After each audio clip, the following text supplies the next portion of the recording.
when you change the way you look at things, the things you look at change.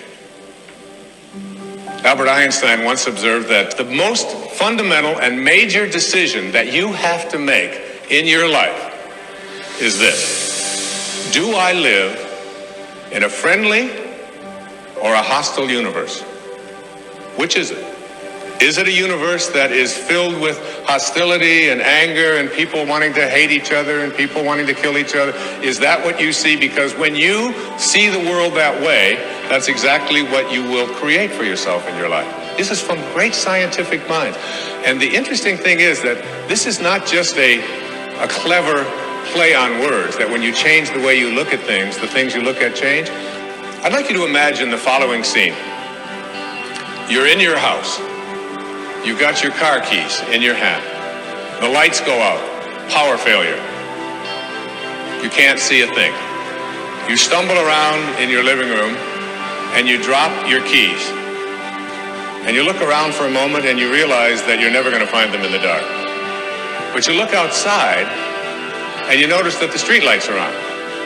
So in your mind, a light bulb goes off.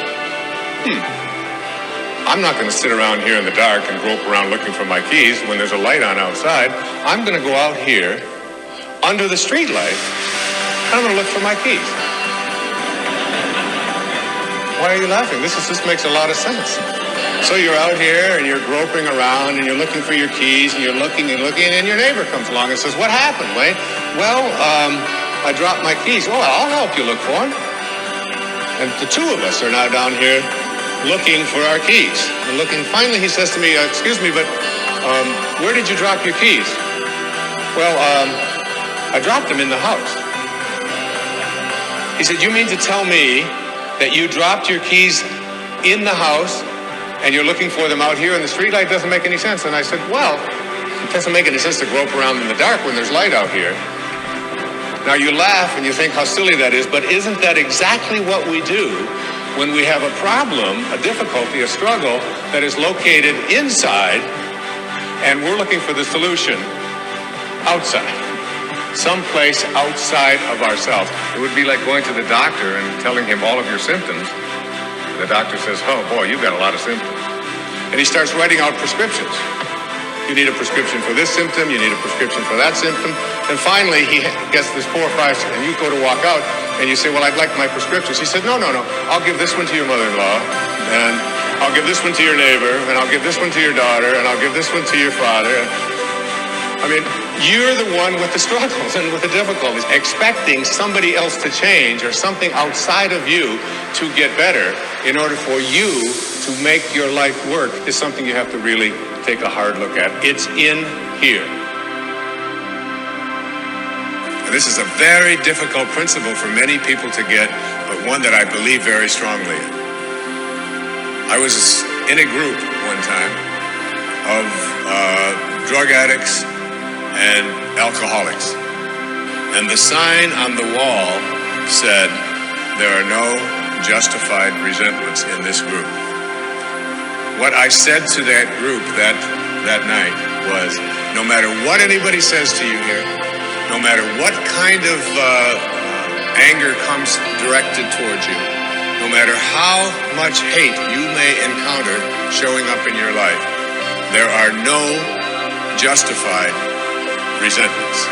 Meaning that if you carry around resentment inside of you about anything or about anyone, and I'm talking about the person that you lent money to and hasn't paid you back, I'm talking about the person in your life that you feel was abusive in your life, I'm talking about the person who walked out on you and left you for somebody else, I'm talking about all of the things that you have justified in your heart and in your life that you have the right to be resentful about.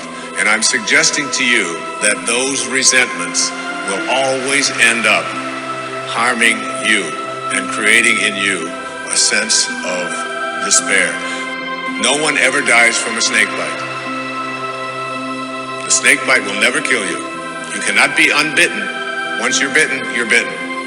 But it's the venom that continues pour through your system after the bite that will end up destroying you. There are many ways to get the things that we want for ourselves in our lives. But basically, it all begins with how we choose to think. As you think, so shall you be. 7 little words that I think are perhaps the most important things that we can learn and master in our lives.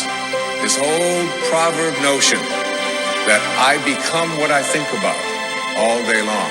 And once you know that what you think about is what expands, you start getting real careful about what you think about.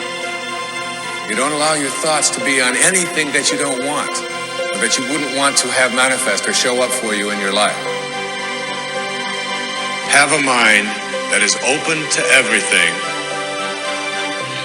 and attached to nothing.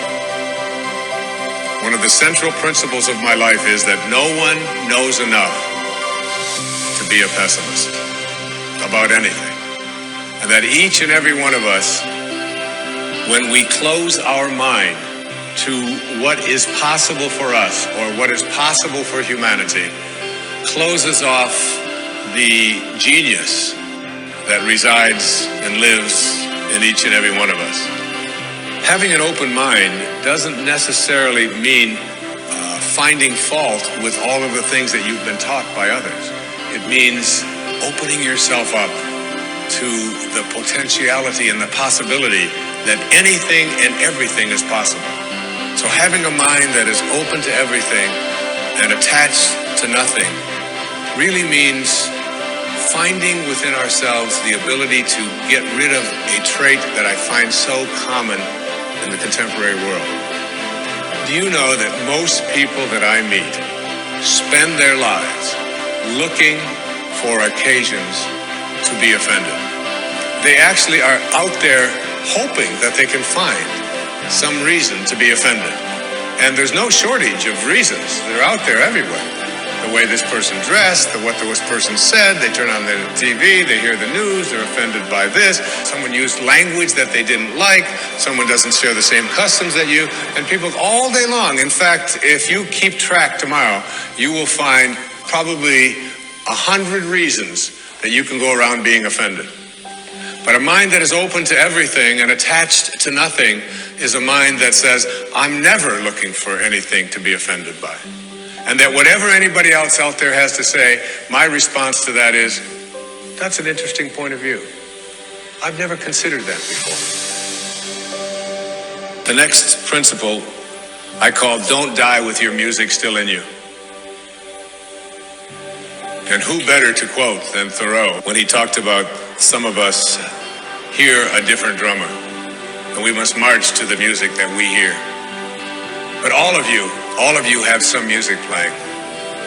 And all of you have a heroic mission. There's no accidents in this universe. We all show up here with a purpose. There's an intelligence that is a part of everything and everyone, and all of us are connected to it. And too many of us are afraid to listen to that music and march to it.